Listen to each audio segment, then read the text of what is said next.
Hello everybody and welcome. In this video I'm going to show you how to enable or disable LED light on your speaker HISENSE Party Rocker One.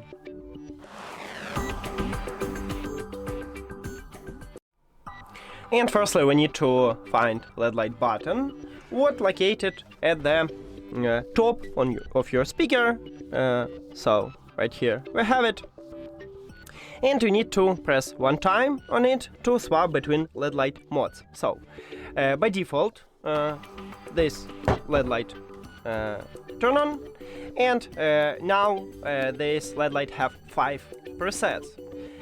So press one time and you will swap between them, and the 6th time you turn off this LED light.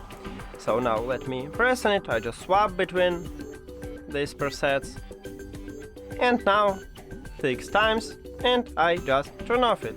To turn on it, you need to press one time and you will turn on first preset. That's it. Thank you for watching this video. If you found it helpful, please consider subscribing to the channel and leave the like on the video. See you later!